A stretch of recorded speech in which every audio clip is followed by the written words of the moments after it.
오늘 주시는 말씀은 출애굽기 5장 1절과 2절입니다. 그 후에 모세와 아론이 가서 바로에게 이르되 이스라엘 하나님 여호와의 말씀에 내 백성을 보내라. 그들이 광야에서 내 앞에 절기를 지킬 것이니라 하셨나이다. 바로가 가로되 여호와가 누구간데 내가 그 말을 듣고 이스라엘을 보내겠느냐.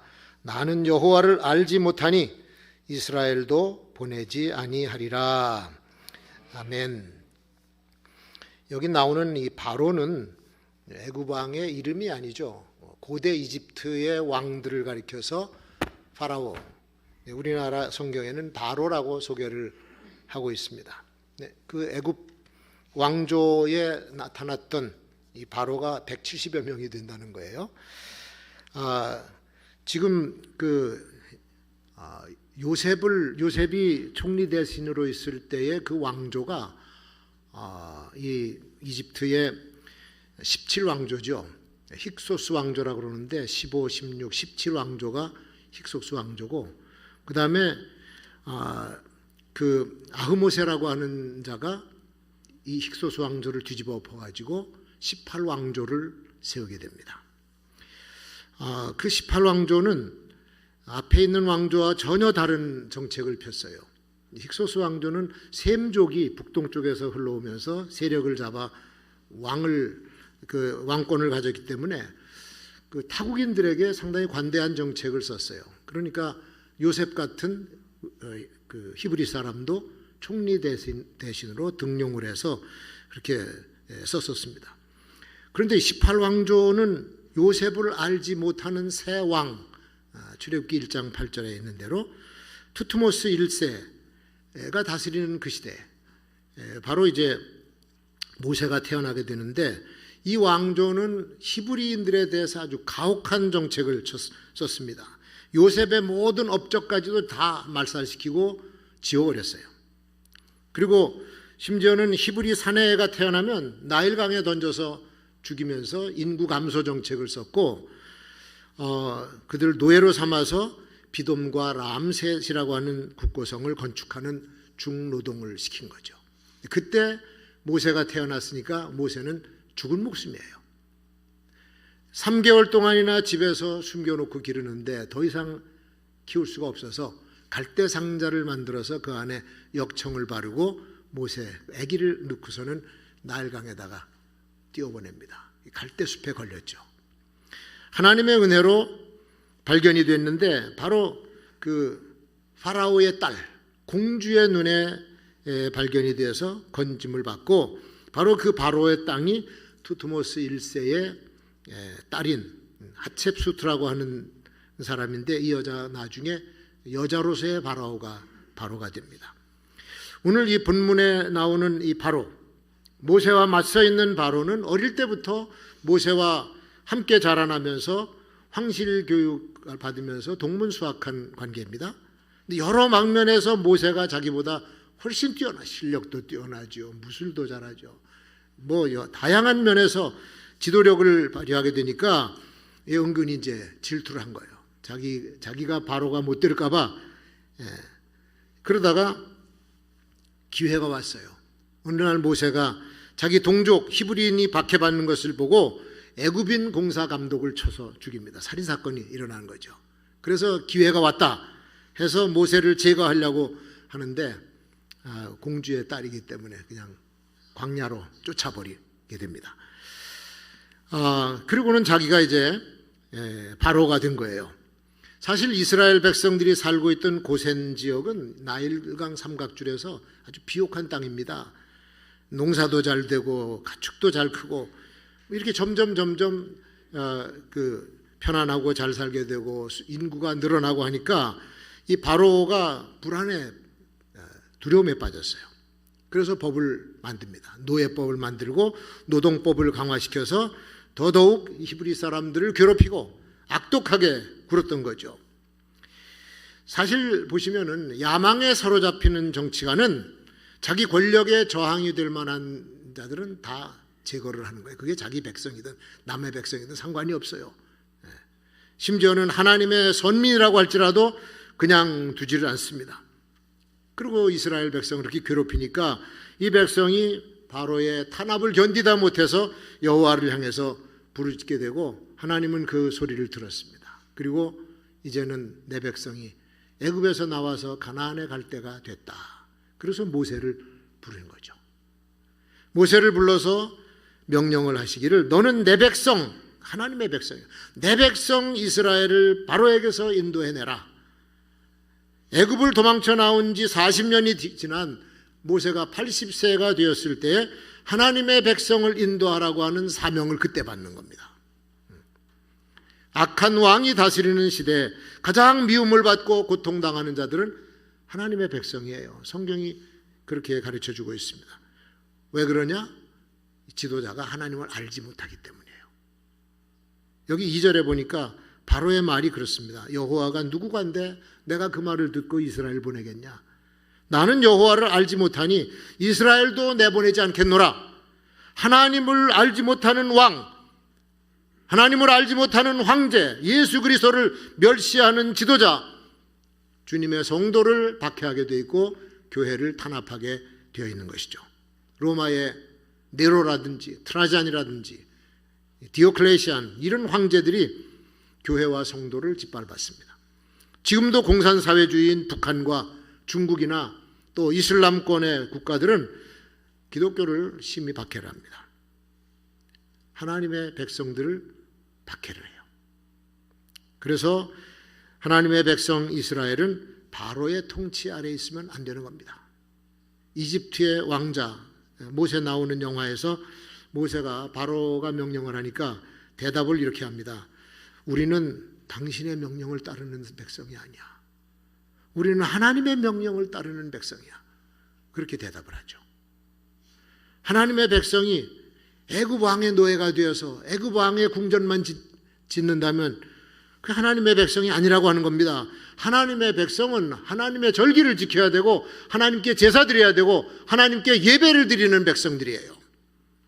여러분, 우리는 여호와를 예배하는 백성인들인 줄로 믿습니다. 하나님의 백성은 하나님 나라의 법도를 지켜야 되고 하나님의 통치를 받아야 되는 사람들이에요. 우리 신앙의 선배들이 일제강점기에 그 믿음 지키다가 고문받고 죽은 거 아닙니까? 우리는 일본 천황을 섬기는 백성이 아니다. 우리는 다시 오시는 재림하시는 예수 그리스도를 섬기는 사람이다. 붙잡아다가 고문하고 죽였어요. 공산당이 이 땅에 내려와서 점령을 했을 때 그런 신앙 고백하다가 죽창에 찔려 죽고 총칼에 맞아 죽었습니다. 로마 시대의 그리스도인들도 우리의 왕은 로마 황제가 아니라 예수 그리스도라고 하는 것을 말하다가 처참하게 순교를 당한 거죠. 제국의 규정, 국가의 법도 하나님 섬기는 일에 어긋나든지 하나님을 예배하지 못하게 하면 지킬 수 없는 것이 하나님 백성들입니다. 이 애굽의 바로의 법이 그랬습니다. 그래서 바로의 통치는 성격이 독선적인 통치예요. 자기 하고 싶은 대로 했습니다. 백성이 불법이라고 해도 바로가 옳다고 하면 그게 법이었었습니다. 바로가 말하면 거짓말도 진리가 됩니다. 독선은 자기가 힘이 있을 때는 마구 휘둘 수 있는 철퇴지만 힘을 잃어버리면 돌아와서 자기를 때려버리는 철퇴가 되는 거죠. 죽이고 싶은 사람은 어떤 죄를 뒤집어 씌워서라도 죽이고 가지고 싶은 것은 수단과 방법을 가리지 않고도 가지는 것이 그게 독선적인 정치 아니겠어요? 구약에 보십시오. 아합 왕 이세벨 왕후가 있을 때 나봇이 가지고 있는 포도원이 너무 좋고 아름다운 거야. 그걸 자기 손에 넣지 못해서 잠도 못 자고 밥도 안 먹어요. 그러니까 그 사악한 왕비 이세벨이 걱정 마세요. 내가 뺏어줄 테니까. 그리고는 두 사람을 거짓 증인을 세워서 나봇을 처형시켜버리고 그 재산을 아합의 손에다 갖다 줘요. 이게 독선적인 독재자의 방법이죠. 그런데 나중에 보니까 악독한 자들은 그게 왕이건 왕후건 아주 비참하게 죽임을 당하게 된다는 것을 성경은 보여주고 있습니다. 마하트마 간디가 우리 사회의 7가지 아주 무서운 죄가 있는데, 심각한 죄가 있는데 그 중에 하나가 원칙 없는 정치다, 그렇게 얘기했습니다. 원칙을 잃어버린 정치는 위험한 것이라는 거예요. 바로의 통치는 원칙도 없는 통치였었다는 거죠. 그리고 바로의 통치는 백성을 괴롭히는 정치예요. 백성을 행복하고 즐겁게 해주는 것이 아니라 괴롭히는 정치였어서 국고성 비돔과 라암셋을 건축하고, 자기 욕심이죠. 백성의 행복과 백성을 즐겁게 하는 것은 상관이 없는 거예요. 오히려 백성에게 고통을 안겨주고 그들의 노동력과 전토까지 빼앗는 이 악한 노동법을 만들어서 다스렸습니다. 고센 땅, 그렇게 아름다운 땅, 비옥한 땅, 그래서 참 편안하게 잘 살고 있었는데 주변에 있는 애굽 사람들도 이 사람들의, 히브리인들의 혜택을 받았어요. 가난한 사람 도와주고, 자기도 잘 사니까 얼마든지 도와줄 수가 있죠. 혜택을 받은 사람들이 그 주변 사람들입니다. 근데 어느 날 갑자기 법이 바뀌는 거야. 갑자기 이 사람들이 노예가 된 거예요. 그 노예가 무슨 땅이 필요하고 가축이 필요하냐? 국가 재산으로 환수해버리고 간신히 먹고 살 만큼 배급을 찔끔찔끔 주는 겁니다. 길들이는 거죠. 길들이는 거죠. 일할 만큼 먹고 땀 흘린 만큼 벌고 누리는 것이 인생의 즐거움 아닙니까? 근데 그 즐거움을 다 뺏어가 버리는 거예요. 그렇게 악한 통치를 하니까 백성들의 얼굴에서 웃음이 사라지고 만나면은 인상을 쓰고 피곤해하고 원망과 분노로 일그러진 얼굴, 이게 그 당시 바로 통치하에 애굽 사람들의 모습이었다. 이런 구실 저런 구실, 백성들의 재산을 빼앗아가고 이렇게 배급을 나눠주니까 그것이라도 얻어먹으려고 아침부터 저녁까지 돌멩이를 메고 다니고 흙을 퍼날르고 그랬던 거죠. 비참하게 된 겁니다. 백성들을 괴롭히는 정치요. 그리고 바로의 통치는 하나님을 무시하는 통치였었다. 하나님을 일부러 알지 못한다고 말합니다. 하나님 말씀도 자기 통치 철학에 거스리는 것이면 인정을 안 해요. 자기가 하는 악한 정책이 하나님 말씀에서 그대로 드러나 노출되기 때문에 하나님 말씀에 귀를 막고 듣지를 않고 성경을 무시를 해버리는 거죠. 이제부터 쏟아지는 애굽의 10가지 재앙이 차례대로 순차적으로 쏟아지는데 바로는 한마디 회개를 안 합니다. 잘못했다는 말 한마디도 안 합니다. 모세에게는 너희 하나님께 좀 청해서, 여호와께 청해서 이 재앙을 좀 거두어 달라고 부탁을 하지만 번번이 여호와의 경고는 무시하고 못된 짓은 더 많이 했어요. 사람이 만들어낼 수도 없는 끔찍한 재앙이 애굽 전역에 깔렸습니다. 전역에 덮쳤습니다. 근데 바로 왕은 여호와께 한마디 잘못도 아뢰지 않고 직접 도와달라고 청원하지도 않아요. 도리어 마음만 강팍해지고 하나님의 백성을 더 괴롭히고 더 괴롭히는, 그래서 성을 건축하는 자재도 빼가면서 노동량은 그대로 놔두고 죽을 지경이죠. 이렇게 만들어버립니다. 그러니 이 백성들이 고통스러워서 그 원망의 소리가 하늘을 찌르는 것 아닙니까? 왜 사람들이 소리 지르고 아프다 그럽니까? 살기 힘들다고, 온 세상이 왜 이러냐고 왜 아우성을 칩니까? 괴롭게 만들기 때문에 그러는 거예요. 이게 바로의 통치고 소위 적그리스도식의 통치입니다. 여러분, 우린요 이런 통치자가 다스리지 못하도록 기도 많이 해야 될 줄로 믿습니다. 그리고 두 번째 보면 바로가 다스리는 시대에 문화가 사악하게 형성이 돼요. 지도자의 통치 이념과 정책에 따라서 그 시대 사람들이 살아가는 방식이 바뀌고 문화가 바뀝니다. 경제적으로 힘들 때에는 경제 살려보자고 하는 국민의식이 생겨서 배고프지만 열심히 일하려고 하는 의식이 생겼어요.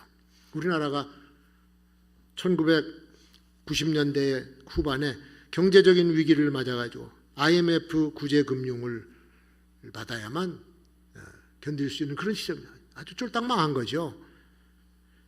그때 도산하고 파산하는 회사들이 얼마나 많이 있었습니까? 나라의 경제가 휘청거리는 걸 보면서 국민들이 금부치를 가지고 나왔어요. 집에 있는 금부치를 가지고 나와서 나라 살려보겠다고. 그때 문화가 그랬습니다. 정서가 그랬습니다. 전 세계인들이 깜짝 놀랐죠. 야, 대한민국이라고 하는 나라, 어떤 민족이 도대체 자기 집에 있는 금을 가지고 나와서 국가를 살리겠다고 그러나. 그 시대에 그런 정신이 흘렀어요. 또한 전쟁 시대에는 거의 모든 가족들 중에서 누군가는 죽어나가고 다쳐나가는 비극을 경험했습니다. 아버지가 죽든지 어린 딸이 불구가 되든지. 애들은 총을 가지고 군사놀이를 하고 불발된 포탄을 장난감인 줄 알고 가지고 놀다가 터져서 죽고 지뢰에 밟혀 죽고. 지금 아프가니스탄이 탈레반에게 정권이 넘어가고 나니까 그 나라 문화가 갑자기 바뀝니다. 이상한 비정상적인 일들이 벌어지고 있습니다. 바로는 정상적인 지도자가 아니었었어요. 그러니까 그의 폭정 아래서 인권은 유린당하고, 바로 요 앞전 시대 이웃이고 친구였던 히브리 사람들이었는데 갑자기 왕이 정책을 바꿔버리고 노예를 만들어버리니까 그들에게 혜택 입고 고마웠던 마음이 싹 없어지는 거예요. 그리고 친절했던 이웃이 다 갑자기 돌변해서 갑질을 하는 상전이 되어버리는 겁니다. 여러분, 사람이 말이죠, 이렇게 정겨운 마음, 따뜻한 인간관계를 맺고 살아가다가 변질되는 건 순식간이에요. 시간이 많이 안 걸립니다. 직장에서 같이 동료였는데 한 계급만 승진을 해도 사람 대하는 태도가 달라지잖아. 하나님의 백성으로 복을 받아서 풍요롭고 평화롭게 살던 히브리인들을 애굽 사람들이 보면서 많이 부러워했겠죠. 그래서 혜택도 입고 그랬는데 정부의 정책 변화로 그들이 노예가 되고 애굽 사람들은 그때부터 히브리인들을 멸시하기 시작하고 박대를 하는 겁니다. 순식간에 이렇게 바뀌어요. 순식간에. 인간들 사이에 따뜻한 정을 나누고 더불어 살아가는 문화가 사라지고 사악한 적대 문화가 애굽 사회에 흐르기 시작했다는 것이죠. 히브리인들, 너희 놈들 때문에 우리가 지금까지 못 살았던 거야. 자기들이 열심히 일해서 못 산 거는 생각도 안 하고 탓을 히브리인들에게 돌려. 공격할 기회가 만들어졌죠. 누가 이런 사회 분위기를 만들었습니까? 바로가 그런 정책을 폈기 때문이에요. 백성들의 정서는 지도층 사람들이 의도를 가지고 몰아가면 그렇게 형성이 됩니다. 러시아가 공산혁명 일으킬 때 지주들을 다 악덕 반동분자로 몰았습니다. 착한 나쁜 사람이면 모조리 다 악덕 반동분자로 몰아가지고 부르주아 계급이 서민의 노동력을 착취해서 부를 자기들만 누린다.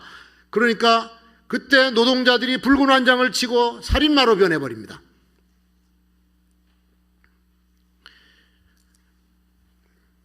바로 어제까지 주인으로 섬기던 지주들을 찾아다니면서 잔인하게 살해하고 아주 험악한 사회 분위기를 만들고 만 거죠. 레닌과 스탈린이 지도자가 되어서 이끌었던 공산당의 정책이 결국 그 땅의 대대적인 피해 숙청을 몰아오게 된 거죠. 북한은 한 그런가요? 미국이 청교도 신앙으로 통치 이념을 삼고 도덕성을 강조했을 때, 그리고 나라를 세워갈 때 미국 사회에는 경건한 분위기가 흘렀어요. 그런데 케네디 대통령 시절이죠. 성경 교육을 학교에서 공교육에서 뺀다. 그 불신자의 말을 듣고 그렇게 법안을 통과시키고 나니까 미국 사회의 경건성이 사라진 거예요. 범죄가 급증하고 타락한 문화가 형성이 되는 거죠. 우리나라 정말 가난했던 시절, 전쟁 끝나고 5, 60년대는 세계에서 제일 가난한 나라, 벵글라데시보다도 못 살던 나라, 70년대에는 북한보다도 못 살던 나라. 그러니까 가난한 국가 좀 잘 살게 해보려고 구호가 잘 살아보세요. 노래도 잘 살아보세요. 잘 살아보세, 잘 살아보세. 참 눈물겨운 노래야 이게. 얼마나 못 살았으면 노래를 잘 살아보세요 하는 노래를 부르면서 그때 경제 발전에 투자하고 건설에 매진했어요. 새벽부터 밤늦게까지 이 노래 부르면서 일했던 세대입니다. 교회에서는 밤새 기도하면서 하나님이 축복을 해주시도록 제발 가난한 우리나라 바꿔달라고 울면서 기도했던 그 기도의 덕에 세계 10대 경제국, 경제강대국 안에 들어가게 된 거 아닙니까? 한국교회는 전 세계가 깜짝 놀랄 만한 부흥과 성장을 이뤘어요. 세계 선교도 조그만 나라에서 어떻게 그렇게 많이 하는지 몰라. 80년대 후반에는요, 우리나라 경제가 그냥 수직 성장을 합니다. 그 전에 만원 버스에 그냥 차장이 밀고 두들기면서 오라오라 하고 다니고 택시, 시발 택시 타고 다니고, 그래서 자가용 타고 다니는 사람들은 나는 언제 저런 자가용 한번 타보나. 제가 그랬죠. 근데 2년 만에 내가 차가 생기더라고.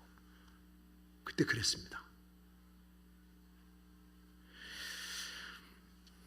근데 갑자기 이 나라가 코로나 바이러스로 이제 교회 출석이 약화됐습니다. 그러지 않아도 이제 식어가는 교회 부흥의 열기가 급속도로 차가워지기 시작하고, 코로나 초기에는 또 이 신천지라고 하는 이단 집단에서 엄청난 숫자가 감염되고 퍼지면서 교회를 잘 알지 못하는 바깥의 사람들은 그 교회나 이 교회나 똑같이 봤어요. 신천지나 우리나. 이걸 보도진들이 좀 정확하게 구분을 해서 보도를 했으면 좋겠는데 그 사람들이 그러나요? 그러니까 교회 그러면 코로나의 발병지, 없어져야 될 집단, 이렇게 이제 공식화가 돼간 겁니다. 이번에 며칠 전에 숭의교회에서 사건이 일어났습니다. 이 우즈베키스탄 목사 그 사모가 한국 사람인데 둘이서 이제 그 교회에 러시아 예배를 주관하는 분이에요. 근데 나이지리아 갔다 오다가 공항에 들어오니까 24시간 내로 PCR 검사 받으세요. 예. 그리고 차를 타고 들어와서 집에서 이제 피곤하니까 잤어. 그 이튿날인가 전화가 오더래. 그러니까 질병본부에서 단답형 질문하잖아요. 뭐 했습니까? 뭐 했습니까? 방역차 탔습니까? 방역차가 뭔지도 모르고 예. 뭐 이제 대답을 그렇게 했는데 좀 잘 듣고 정확하게 좀 얘기를 해줬으면 얼마나 좋아. 물론 그게 거짓말이 됐어요. 거짓말이 돼서 이게 확산이 되니까 SNS를 타고 그냥 어느 인천의 모 교회 어떤 목사가 거짓말을 해서 퍼졌네 이렇게 쫙 깔려버린 거예요. 그러니까 나가기만 하면은 교회가 욕을 먹고, 목사 그러면 뒤에 새끼가 꼭 붙고 이게 도대체 어떻게. 내 담임 목사 오라 그랬어요. 와서 좀 자초지종을 좀 얘기해 봐라 했더니 그런 얘기야. 그리고 그 목사 자녀까지도 사진에 내고, 교회 담임 목사도 내고, 교회 건물도 내고, 중죄인 범죄자 살인마도 얼굴을 가려주는 뭐 인권을 존중하는 정부가 어떻게 이렇게 할 수가 있냐. 사과문은 발표를 했어요. 사과문은 발표했지만 아직 이 교회에 대한 이런 인권 침해라든지 보도 방식에 대해서는 교회가 지금 불만이 많습니다. 그렇게 됐어요. 뭐 실수를 했든 어떻게 했든 거짓말한 것은 잘못이죠. 그러나 이런 분위기를 만들어서 몰고 간다라고 하는 것은 시대가 그런 시대가 됐다라고 하는 것을 반증하는 겁니다. 그러니까 악한 시대에는 악한 사회 분위기가 만들어지고, 또 이렇게 공식화시키면은 교회에서 무슨 조그만 일만 하나 터지면요, 그때부터는 난리가 납니다. 또 지금 코로나라고 하는 구실로 반기독교 정서가 아주 팽배해 있는 시대, 여러분 그런 시대에 우리가 지금 살고 있어요. 하나님만 의지하고 그래도 흔들림이 없는 우리의 믿음을 굳건하게 지켜내야 될 줄로 믿습니다.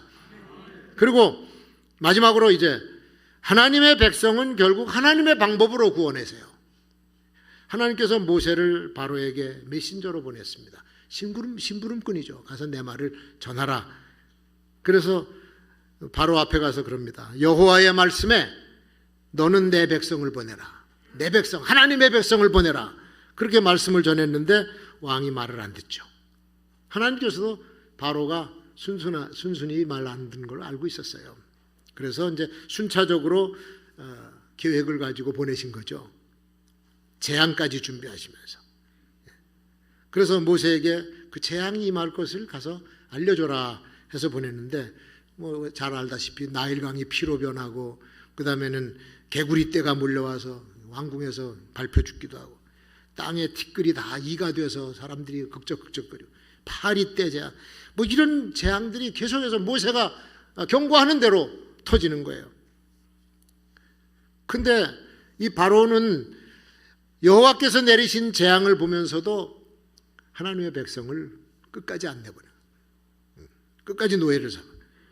소위 속된 말로 바로는 죽으려고 환장을 했어요. 하나님 내리시는 재앙을 보면서도 하나님의 백성에 대한 태도는 조금도 변하지 않았다. 도리어 더 악랄하게 백성들을 괴롭혔다. 사람을 훈계할 때 말로 훈계하지만 안 되면 회초리를 쳐요. 회초리도 안 들으면 몽둥이가 나옵니다. 그 다음엔 뭐 하나 부러져야 돼요. 이걸 느끼지 못하는 거예요. 바로는 심판의 강도가 점점 높아지는데도 그걸 놓치지 못하고 느끼지 못하고 죽는 길을 향해서 아주 고집스럽게 내려가. 근데 이게 자기만 죽는 길이 아니라 그 백성 전부를 죽이는 길이야. 성경을 이제 더 읽어보시면 맨 마지막 재앙이 애굽의 모든 장자를 다 처참하게 죽이는 재앙입니다. 집집마다 첫 번째 난 거는 사람이고 짐승이고 다 죽어나가는 거예요. 이렇게 완악하고 고집스러운 왕을 만나면 백성들의 집집마다 줄서상이 나는 겁니다. 악한 왕이 다스릴 때는 백성들이 애매하게 죽어요. 그건 세계 역사가 말해주고 있고 우리나라 역사도 말해주고 있습니다. 떼죽음을 당합니다.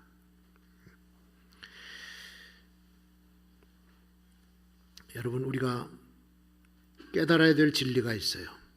하나님은 인간 메신저를 보내요. 그 말을 안 들으면 그 다음에 재앙을 내리셔. 빨간불 경고를 보여줄 때 그게 첫 번째 단계인데, 경고성 재앙을 듣지 않으면 나중에 점점 심해지고 나중에 박살이 나버립니다.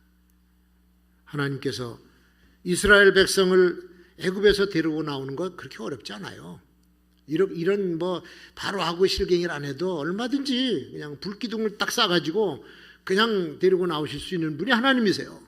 뭐하러 그런 시간 낭비를 하고 말도 안 되는 바로하고 이런 실강이를 합니까?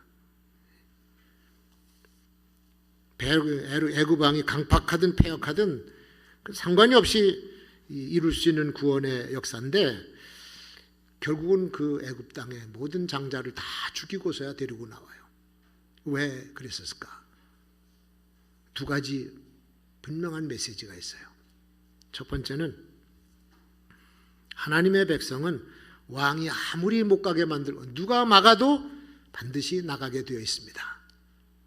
이건 예언된 하나님의 계획이었었어요. 작정된 계획이야. 여러분, 우리를 예수 그리스도로 통해서 구원을 받고 천국 백성이 되게 해서 하나님 나라까지 데려가신다고 하는 것은 이미 계획된 역사입니다. 여러분, 저와 여러분은요, 누가 막아도 하나님 나라에 가는 사람들이에요. 이스라엘 백성들은 반드시 나와야 돼요. 거기서 어떻게 바로 밑에 있습니까? 나올 수밖에 없는 백성이에요. 근데 두 번째 메시지가 뭐냐? 그들을 가로막는 악한 자들은 그냥 두지 않으신다는 거죠. 마귀와 함께한 악인은 하나님께서 반드시 심판을 하고 넘어가시지 그냥 넘어가시질 않으세요.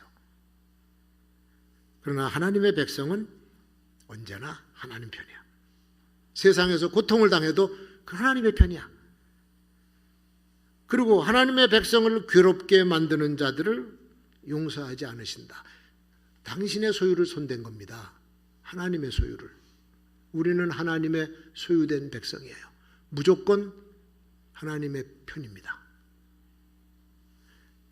그런데 이 완악한 바로 왕은 하나님 재앙을 다 받고도 태도가 전혀 변하지 않아.